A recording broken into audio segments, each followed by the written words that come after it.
cho ghé đây, mượn bờ vai mỗi ngày lúc bấp bênh rối bời, lúc chán chê cuộc đời. Chuyện tôi muốn nói đây về những ngày đắng cay, những giấc mơ không thành, những giọt nước mắt long lanh.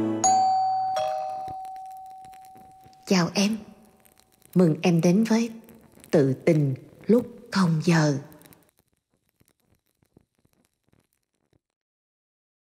Anh thích cô ấy nên sự vụng về của cô ấy cũng đáng yêu. Anh không yêu tôi thì sự hoàn hảo của tôi cũng là vô nghĩa. Thường là sau một cái câu chuyện rất là dài, sau đó chị mới tặng một món quà đặc biệt cho khách mời. Nhưng em sẽ là ngoại lệ. Chị sẽ dành tặng một điều bất ngờ cho em trước. Tại vì mỗi lần gặp em là chị đều có một cái cảm hứng là ok, mình phải làm cho cô bé này một cái điều gì đó. Thì cô ấy lúc nào cũng dễ thương hết. Thế thì đố em, trên 3 màu là vàng, xanh, đỏ, em nghĩ xem là cái màu nào sẽ hợp với giai đoạn này của mình nhất? Em nghĩ là màu vàng. Màu vàng, tại sao? Tại thì em đang cảm thấy mình bắt đầu có những cái góc nhìn tích cực cho mọi thứ. Và đó là một tín hiệu vui đúng không? Dạ đúng rồi. Và cảm nhận của em á, nguồn năng lượng chưa bao giờ xài. Khu vườn mùa hè, Summer Garden, là một cái nguồn năng lượng rất là rực rỡ. Đây là một quyển sách lấy cảm tác từ tác phẩm văn học Nhật Bản, nhưng mà thật ra không phải là quyển sách. Em mở ra đi để biết trong đó là gì. Trời, cảm ơn chị. Khi mà em sử dụng chai nước hoa này á, em sẽ nghe được các nốt hương của hoa cỏ của một cái khu vườn buổi sáng sớm lúc mà mình mở cửa ra cho nắng sớm vào phòng á. Cái nắp bằng gỗ nè và những cái nốt hương nhẹ nhàng để làm cho cả cái không gian mình, dù là buổi đêm, dễ thương. em thấy cái mùi cái làm ký ức của mình đưa về không gian nào. Em thấy giống như là ở một cái căn homestay, vào một buổi chiều mùa hè. Không hiểu tại sao. Cho chị thử một tí được không? Dạ. Tại vì chị cũng muốn được ở một căn homestay trong khoảnh khắc này, vì chúng ta đều quá bận rộn để có thể thưởng cho mình một cái thời gian nghỉ dưỡng. Nhưng mà thật ra thì khu vườn mùa hè lại là một câu chuyện rất là khác. Nó cũng mang tình cảm của sự kết nối của con người với thiên nhiên. Nhưng cái sự kết nối mãnh liệt nhất á, là của những đứa trẻ còn rất là trẻ, tầm 6 tuổi thôi, với một cụ già đã sắp xuống núi rồi. Và đến khi ông lão mất thì những đứa trẻ này mang cái trái tim thuần khiết đó, mang cái khu vườn mùa hè sống động năm đó, mang những cái mùi hương dưa hấu đó cứ tiếp tục lớn lên. Thì thật ra trong này á, có mùi dưa hấu là mạnh nhất. Đúng rồi, em có nghe thấy có mùi dưa hấu thiệt. Vì cái quả dưa hấu năm đó là cái mùa hè mát lành nhất trong trái tim của mỗi người. Thì chị mong là mùa hè có thể nóng bức, đi theo mưa, bão dầm về, nhưng mà mình cũng luôn có một cái quả dưa hấu trong trái tim mình. Mình tìm được lý do để tiếp tục yêu đời, mặc dù đời cũng đôi khi chả đáng yêu là mấy. Cái hôm nay mình vô câu chuyện chính là sau khi quà cáp hối lộ em xong thì chị cũng mạn phép mời em để mà chia sẻ về lá thư này. Vì lần trước á, những tâm sự của em trong cái căn phòng năm đó rất là nhiều sách, em nhớ không? Dạ nhớ. Đã chạm đến trái tim của rất nhiều các bạn trẻ cô đơn. Và các bạn ấy rất là trân trọng. Bạn ấy nghĩ là Thái Trinh á, trông cô ấy rất là hồn nhiên, đáng yêu và thuần khiết, nhưng không ngờ là tâm tư của bạn ấy lại vô cùng hiểu chuyện, lại có được những cái chân lý rất là sâu sắc. Và mong rằng là hôm nay mình cũng sẽ có được những cái lối ra, chứ không phải là lời khuyên gì hết, lối ra dành cho các cái bạn trẻ mà cũng đang bị bế tắc.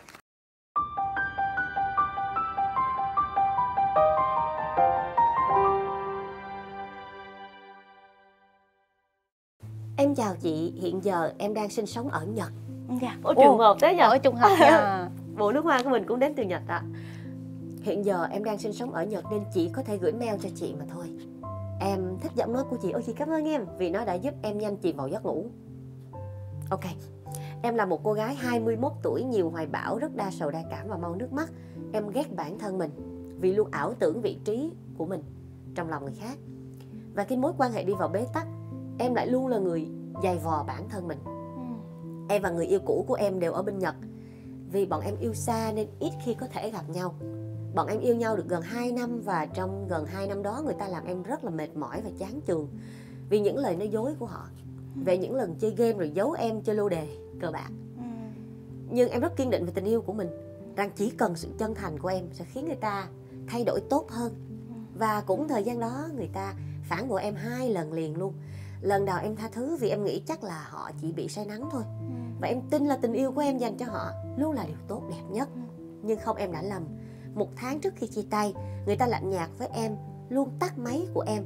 Em gọi điện thì lúc nào cũng đợi anh một tí, anh đang bận và luôn cáu gắt với em. Sinh nhật của em họ chỉ nói một câu duy nhất: chúc em sinh nhật vui vẻ. Anh không mua quà cho em đâu, nên em đừng tặng quà cho anh. Tại vì tụi em cùng sinh, cùng tháng, cùng ngày với nhau luôn. Đến bây giờ thì nghĩ lại thật ngu ngốc và mù quáng. Trong em luôn nghĩ là chắc đi làm về mệt mỏi nên hay cáu gắt. Thôi thì mình cứ nhẹ nhàng và chịu đựng một chút, không sao hết. Tình yêu thì quan trọng tình cảm của mình dành cho nhau thôi, chứ vật chất không có cũng được. Em nghĩ vậy đó. Trong khi người ta lại đang chơi game, quá chán nản và mệt mỏi, em nói lời chia tay. Và họ đồng ý luôn chị ạ. Nhưng em cứ như một con điên ấy chị ạ. Em đã lại là người muốn quay lại với họ, than vãn, xin lỗi, khóc lóc, xin người ta đừng đi. Vì lúc đó em vẫn chưa biết người ta có người mới, nên luôn nghĩ là tụi em nói chia tay như vậy nên người ta chán, không muốn tiếp tục nữa. Em đã khóc rất nhiều vì nghĩ mọi chuyện nó không thể nào xảy ra như những gì em muốn. Họ lại viện cớ tại em nói nhiều lần chia tay nên người ta chán, không muốn bên em nữa. Em đã tin và dằn vặt bản thân nhiều. Nhưng đến một ngày anh cùng phòng có nhắn cho em là thôi bỏ nó đi em ạ, nó yêu con khác hơn cả tháng rồi. Và có kèm hình ảnh chụp đoạn tin nhắn họ nhắn cho nhau. Khi xem xong em rất bất ngờ. Bản thân em chưa bao giờ bình tĩnh như lúc đó. Em không có khóc lóc trách móc như lần đầu bị phản bội nữa. Em thấy rất nhẹ nhõm đầu óc, dường như là trút hết được khỏi gánh nặng trên lưng. Cho đến tận bây giờ em vẫn luôn thắc mắc, hay nói cách khác là giày vò mình trong cái suy nghĩ là tại sao em chân thành như vậy, hết lòng hết dạ với họ như thế, mà họ dám chà đạp lên tình cảm của em. Em không xứng đáng à? Hay em xứng đáng nhận tổn thương từ người khác? Em không thể kiểm soát được cảm xúc của mình. Dù trong mối quan hệ tình yêu, bạn bè, khi cảm thấy đủ thân đủ yêu, em coi họ là một phần của cuộc sống. Nhưng người ta lại không. Ảo tưởng vị trí của mình trong lòng người khác thật sự là một điều tàn ác với chính bản thân mình. Có đúng không? Có đúng không? Em có bao giờ tự nghĩ là em quan trọng trong lòng ai đó, sau đó em phát hiện ra là em không quan trọng? Kể cả là từ một người phụ nữ trưởng thành đi chăng nữa, khi mình được chiều chuộng thì mình sẽ cảm thấy như là mình trẻ lại, cảm thấy như là mình là một đứa con nít. Những cái giây phút như thế thì thường một đứa con nít lúc nào cũng nghĩ là mình, hồi nhỏ mình nghĩ là mình đặc biệt lắm. Mình nghĩ là chắc là chỉ có một mình mới biết suy nghĩ thôi. Chị cũng nghĩ vậy đó. Chị cũng nghĩ vậy, đúng không? không? Có cái giọng nói trong đầu mình vậy ta, lúc đó 5 tuổi. Dạ. Ôi, vậy là mấy người kia không biết là họ có giọng nói, có một mình có thôi. Chỉ có một mình mới có những cái suy nghĩ giống như một con người thôi, còn tất cả mọi thứ giống như là một cái phông nền vậy đó. Nhưng mà khi mình lớn lên rồi á, mình mới nhận ra một điều là mình không phải là trung tâm của vũ trụ. Thậm chí là những cái nỗi đau mà mình trải qua nó cũng không có hề mang tính cá nhân nữa. Ví dụ như là mình nghĩ là cái trường hợp chia tay của mình là nó đặc biệt lắm, cái đau khổ mình đang gặp nó đặc biệt lắm, những người xung quanh không có hiểu. Nhưng mà mình không có biết được một cái sự thật là ngay cái thời điểm hiện tại có khoảng vài chục ngàn người đang gặp cái tình cảnh, cái sự việc y chang như mình đang gặp. Hoặc bi đát hơn nữa. Bi đát hơn nữa. Đó là nó y chang vậy mà nó còn bi đát hơn. Đó, nên là nhiều khi nỗi đau của mình nó không có mang tính cá nhân. Dạ. Vậy thì với chủ nhân của bức thư này á, bạn ấy thật sự biết được vấn đề của mình là ảo tưởng vị trí trong lòng người khác. Bạn ấy mở bài bằng câu này và kết bài cũng bằng câu này, cho thấy sự kiên định và chắc chắn trong tư duy là bạn ấy biết là 100% tôi giải đề xong rồi. Tôi kể cho chị nghe cho vui thôi, chứ tôi biết là tôi không thể tiếp tục được mối quan hệ này rồi. Nhưng tôi đau quá, bây giờ không có ai xoa dịu, không có ai nói cho tôi biết là tôi đúng không, tôi sai không. Những điều này không có vô nghĩa, nỗi đau của tôi không có vô nghĩa. Những gì tôi trải qua không phải là ảo tưởng. Vì bạn muốn nghe một ai đó xác nhận lại là thời gian qua không có phí phạm. Những cái món quà bạn đã chuẩn bị, những cái hộp cơm bạn đã làm, tất cả những cái tình cảm bạn bỏ ra, sự chờ đợi của bạn, lòng tin của bạn, và những sự đáp lại của người đó nó có thật thì bạn mới nghĩ rằng là mình quan trọng. Chứ đâu ai khi không tự nhiên nghĩ mình quan trọng nếu mình không cho được tín hiệu, đúng không? Vậy thật sự khi người ta nói người ta ảo tưởng, có thật là ảo tưởng không? Hay là họ cũng đã có một phần quan trọng ở trong đó? Em nghĩ là với những cái bạn mà họ khi mà bị đối xử như vậy á, các bạn sẽ trở thành một người cảm thấy bản thân mình không có giá trị gì hết. Mà cái việc đó nó rất là nguy hiểm. Chỉ vì một người nói với mình những điều như thế, đối xử với mình như thế, mà mình nghĩ rằng bản thân mình không xứng đáng có được tình yêu, không xứng đáng được có một vị trí quan trọng trong lòng. Và từ đó bạn ấy ghét bản thân bạn đó. Em nghĩ cái điều đó rất là nguy hiểm. Có lẽ chúng ta cũng sẽ bị phản bội vài lần cho đến Dạ. khi mình thật sự vững vàng và biết được mình muốn gì và mình có thể cho người khác những gì. Dạ. Và trong những cái lần mà chúng ta bị phản bội đó thì cái một cách rất là bản năng chúng ta sẽ nằm ở trên gối và khóc và suy nghĩ thôi ráng lên, không sao đâu, không sao đâu, tích cực nhất mà nói nha, không sao đâu, chắc là trời đang thử thách mình mà. Nhưng mình sai chỗ nào đúng không? Mình phải sai chỗ nào thì người ta mới bỏ mình chứ. Sau đó mình sẽ đi hỏi của bạn của mình là ủa bạn thấy mình sai chỗ nào, mình dở chỗ nào, anh ta sai đúng không hay là mình sai? Thì bạn mình lúc nào cũng sẽ nói là không, ở trong câu chuyện này thì cậu đã cố hết sức rồi, là anh ta sai chứ không phải cậu sai. Thì khi mình nghe câu đó mình cũng hài lòng lắm. Dạ, đúng rồi, mình cảm thấy an ủi lắm. Nhưng mà đêm về mình nhận ra rằng là mình không muốn nghe cái câu đó. Không thể nào mà mình không sai, mà tất cả tình cảm đang đầy tràn như thế lại biến thành không. Mình có sai chỗ nào đó, tại sao mọi người không nói thật cho mình biết là mình sai ở chỗ nào? Dạ. Em nghĩ là gì nè, thường á những cái người mà rời xa một mối tình á, người ta sẽ khó lòng học được cái lỗi sai của họ hơn là người bị bỏ. Cái người mà họ bị bỏ, thứ nhất đầu tiên là họ sẽ đặt câu hỏi mình sai chỗ nào. Họ bị tổn thương cái lòng tự tôn, họ không còn cái sự lựa chọn trong mối quan hệ nữa, họ đành bị dồn vô một cái đường phải đi, một cái vị trí phải làm, một cái việc phải làm, đó là ngồi nhìn lại bản thân, xem là mình đã làm cái gì đó sai mà khiến cho người ta trở nên như vậy. Thực ra em nghĩ là dù muốn dù không nha, ở một cái cuộc chia tay á, luôn luôn sẽ có trách nhiệm của mình. Cũng có thể là do mình đã cho đi nhiều quá, do mình cho đi không đúng thời điểm, do mình cho cái người ta không cần. Nói chung là nó có nhiều những cái lý do lắm. Đôi khi mình nghĩ là cái đó không phải lỗi, mà thực ra cái đó là cái mình hơi chưa khéo. Dạ. Giống như một người thì tích cực pha nước cam, nhưng người kia thì không thích những cái món đồ chua vậy đó. Dạ, vâng. Và họ nghĩ là họ đã cống hiến rất nhiều, tại sao họ không nhận lại được những thứ mà họ xứng đáng như là một lời cảm ơn? Vì người ta có thực sự cần nước cam đâu. Vì người ta đã không thích điều đó. Nhưng mà ở trong câu chuyện này rất là thương bạn nữ. Sinh nhật của bạn cũng trùng ngày sinh nhật của người đó. Bạn nhận được một lời tin nhắn chúc mừng sinh nhật, nhưng mà lại kèm theo sau là đừng có tặng quà, vì anh cũng chẳng mua gì cho em đâu. Thế thì có phải là một cái tâm lý rất là vật chất, hoặc là anh ấy rất sòng phẳng, không muốn mang ơn, không muốn ân nghĩa gì ở đây hết á, để sau này phải trả lại rất mệt mỏi, hoặc lúc đó đã nhen nhóm cái sự bồi bạc hoặc cái sự phản bội rồi, nên không muốn để cho cô này nặng lòng thêm nữa. Cũng là một sự rõ ràng đấy chứ, anh ấy đâu có phải là người bắt cá hai tay đâu. Em nghĩ là cái giây phút mình chưa có nói lời chia tay mà mình đã có cái sự tìm hiểu người khác, kể cả là trong tư tưởng thôi cũng đã là ngoại tình rồi. Nó có cái cụm từ gọi là ngoại tình tư tưởng. Đó là sai, không thể nào mà bên vực được. Không có bên được. Dạ, vậy bạn này đi là đúng rồi. Nhưng bạn vẫn dây dứt là bạn có xứng đáng không? Chúng ta thấy là bạn không có sai hay là đúng ở cái việc mà người ta rung động để tìm một người khác phù hợp hơn. Nhưng mà ở đây cái tổn thương thì nó quá lớn rồi. Và cái điều sai của bạn nam là tại sao Kiều Đồng nói thẳng luôn đi là hey, hết yêu rồi, cho mình đi tìm hiểu bạn này nha. Bạn có đau buồn níu kéo tôi cũng sẽ đi đó nha. Nhưng ở đây là sự im lặng chơi game, những cái sự chờ đợi. Em thì em nghĩ là cái khoảng thời gian tự vấn nó nên ngắn thôi.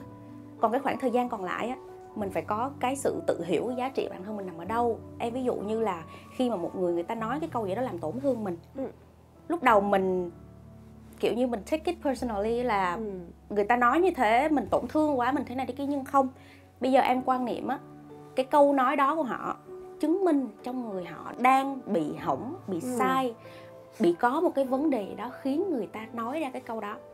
Cho nên cái hành động đó của họ là nó thể hiện cái vấn đề của họ, chứ đa phần không phải là vấn đề của mình. Cái vấn đề gì đó chưa giải quyết được với cái tôi của mình, khủng hoảng nào đó có thể là đã hình thành từ môi trường, từ thời thơ ấu chẳng hạn. Nhiều khi mà mình hiểu được cái vấn đề đó, tự dưng mình hiểu được là thì ra bản thân mình cũng không có đến nỗi tệ như vậy. Người ta làm vậy là tại vì người ta đang có vấn đề. Đó là vấn đề của anh, nhiều không khi phải vấn đề của tôi. Dạ, đúng rồi. Nhưng mà đương nhiên là mình cũng phải cân bằng. Sau khi mình vấn những cái sai của mình xong rồi, mình bắt đầu là rạch ròi ra người ta nói những cái câu đó là không liên quan gì tới mình, là do người ta đang có vấn đề. Người ta nói vậy, mình nghĩ vậy xong á, nhiều khi mình không thù người ta nữa, mình thấy thương người ta. Đó là một cái nhìn rất là xa. Và thương cả những người làm tổn thương mình. Đối với một số người thì họ sẵn sàng ném vào mình cả bùn đất, tất cả những cái lời khó nghe nhất, những cái sự tàn nhẫn nhất. Vậy thì không phải là do họ muốn ném, mà tại là thế giới của họ xung quanh chỉ có những cái đó để ném thôi. Họ muốn ném yêu thương cũng dính bùn đất nữa. Thì làm sao Em đây? có một cái quan niệm là những cái người mà họ ghét bản thân á, họ hay có xu hướng là quăng những cái cục ghét đó vô người khác. Thường em sẽ chỉ trích cái người đối phương là tại sao bạn lại có những cái điểm như vậy, nhưng mà trùng hợp ở chỗ là mình chỉ trích những điều mà bản thân mình đang có. Ví dụ Mình cũng vậy đó, mình cũng nói vậy người đó. ta. Đó thì chứng tỏ là anh bạn này cũng không có yêu thương bản thân mình mới đối xử với cô bạn này như vậy. Đó. Đúng rồi, ở cái điểm này mình hoàn toàn đồng ý luôn. Vậy thì mình phải chúc mừng cho bạn nữ, tại vì cái câu chuyện dừng ở đây. Chỉ là một câu chuyện phím ở trên Tự Tình, cùng với rất nhiều những bình luận sẽ gửi đến để mà cảm thông cho bạn. Em chỉ mong là khi mà bạn gặp những người sau á, bạn không có đặt câu hỏi như bây giờ là có khi nào mình ảo tưởng không? Thực ra không có gì ảo tưởng đâu. Do là bạn không có tin vào bản thân mình, bạn không có tin vào những gì bạn trải qua. Mình đừng bao giờ để cho con quỷ trong lòng người khác khiến cho cái thiên thần trong lòng mình cũng biến thành một con quỷ. Nghĩa là mình không bao giờ mình để cho một người ta đối xử không có tốt với mình, khiến cho mình đến với những người sau này mình cũng cay đắng với họ. Em có hạnh phúc và có khỏe mạnh hiện tại không? Em ấy hiện tại em hạnh phúc và khỏe mạnh. Thế thì tuyệt quá. Bởi vì cái câu hỏi bạn có hạnh phúc và khỏe mạnh không á, nó sẽ đi ngược lại với câu là bạn có một tế bào ung thư nào ở trong trái tim và trong não không? Bạn có đang hạnh phúc và khỏe mạnh không? Hay bạn đang bị chiếm đóng với một tế bào ung thư nào đó được di căn bởi người khác qua chính cơ thể của bạn? Tôi không mong là tế bào ung thư đó đã bắt đầu lớn lên, mà hãy cố gắng nghĩ rằng những giấc ngủ, thức ăn ngon có thể là những câu chuyện phím, có thể là những người bạn tốt, có thể là một khu vườn mùa hè đẹp trời, có thể là một trái dưa hấu, có thể là lời khuyên của mẹ, có thể là rất nhiều tiền, có thể là những chuyến du lịch, có thể là đám bạn rất là bát nháo. Tất cả thứ gì cũng được, khiến cho trái tim bạn khỏe mạnh và thanh lọc trở lại, để tống cái tế bào ung thư đó đi xa. Thì một ngày nào đó, cơ thể khỏe mạnh này lại gặp cơ thể khỏe mạnh khác, khu vườn mùa hè của chúng ta lại xanh tươi. Bạn đừng buồn nữa nhé, hoặc là buồn tới đây thôi.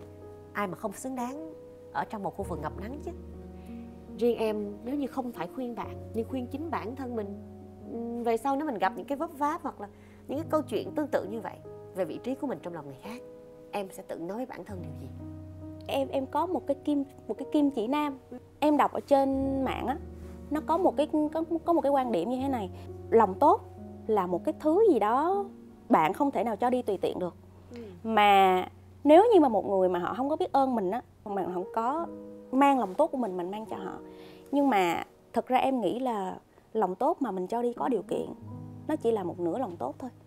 Mà một nửa lòng tốt thì không phải là lòng tốt. Một lòng tốt thực sự là một lòng tốt không có điều kiện. Bây giờ em đi ra đường, em gặp một cái chuyện bất như ý, một cái chuyện gì đó em không thích, thì khiến cho em không muốn đối xử tốt với cái người vừa làm cái việc đó với em nữa. Chính cái việc đó nó làm cho em cảm thấy khó chịu. Chính cái việc mình quyết định là mình sẽ không đối tốt với họ khiến cho em khó chịu.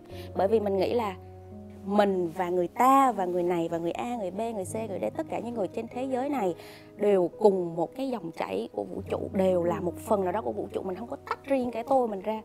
Từ đó cái mình thấy là có thể là người ta đang gặp một cái vấn đề gì đó không vui trong ngày, nên là người ta vô tình người ta cư xử như thế. Nhưng nhiều khi tính cách người ta không như vậy, hoặc nếu mà tính cách người ta như vậy đi, người ta chưa biết được là cư xử đàng hoàng là như thế nào, thì mình cũng thấy thương người ta. Mình mong là người ta sẽ có cái duyên, một cái duyên nào đó, người ta gặp được một cái bài học nào đó để người ta nhận ra cái người ta chưa làm được.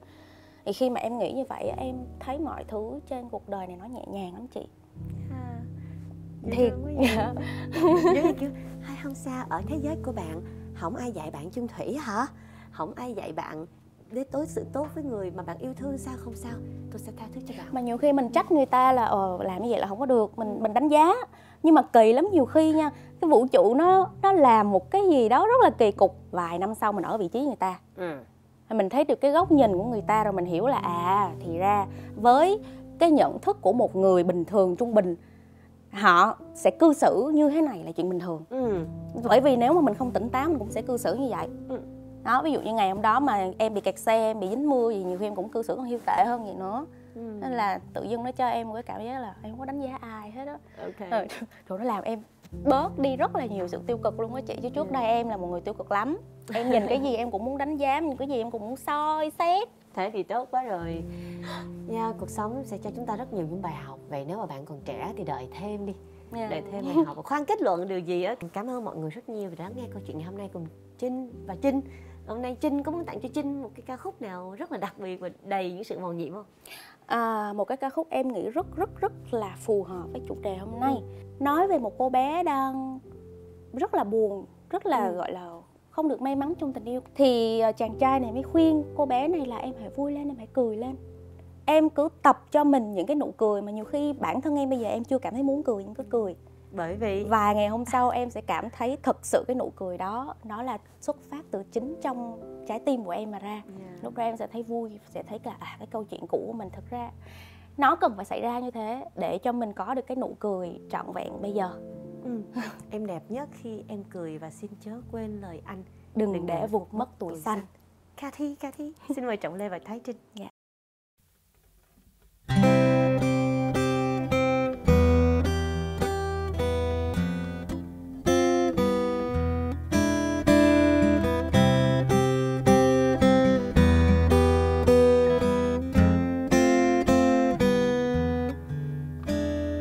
Chiều nắng đường vắng, em với chúng tôi mấy người ngồi xuống chuyện vui. Ôi bao nhiêu điều muốn nói, nhưng đâu đó nụ cười vẫn chưa muộn phiền. Ánh mắt sâu nỗi buồn xa xăm, chuyện tình yêu giận hơn mấy chốc để rồi nước mắt ấy cứ rơi. Giờ anh muốn kể đi em hãy vui lên, hãy cố vui cười lên, nỗi buồn sẽ trôi dần trong lãng quên. Và em yêu đi đừng suy tư mãi, vì anh muốn thấy kể đi mãi giữ trên môi những đóa hoa thật tươi. Em đẹp nhất khi em cười và xin chớ quên lời anh, đừng để vụt mất tuổi xanh. Một ngày nào đó ta chợt nhớ mình từng mơ được xinh đẹp thế này, quần áo mới và phấn son rực rỡ. Dặn lòng mình không thể để mắt cay. Mỗi giây phút trong ngày ta cần nhớ, ta thương ta là điều quý nhất đời. Đặt mơ ước vào tay người sẽ vỡ, đặt vào tay mình đời sẽ đẹp như thơ. Chiều nắng đường vắng, em với chúng tôi mấy người ngồi xuống chuyện vui. Ôi bao nhiêu điều muốn nói, nhưng đâu đó nụ cười vẫn chưa muộn phiền. Ánh mắt sâu nỗi buồn xa xăm, chuyện tình yêu giận hơn mấy chốc để rồi nước mắt ấy cứ rơi. Và anh muốn kể đi em hãy vui lên, hãy cố vui cười lên, nỗi buồn sẽ trôi dần trong lãng quên. Và em yêu đi đừng suy tư mãi, vì anh muốn thấy kể đi mãi giữ trên môi những đóa hoa thật tươi. Em đẹp nhất khi em cười và xin chớ quên lời anh, đừng để vụt mất tuổi xanh. Và anh muốn kể đi em hãy vui lên, hãy cố vui cười lên, nỗi buồn sẽ trôi dần trong lãng quên. Và em yêu đi đừng suy tư mãi, vì anh muốn thấy kể đi mãi giữ trên môi những đóa hoa thật tươi. Em đẹp nhất khi em cười và xin chớ quên lời anh, đừng để vụt mất tuổi xanh. Em đẹp nhất khi em cười và xin chớ quên lời anh, đừng để vụt mất tuổi xanh.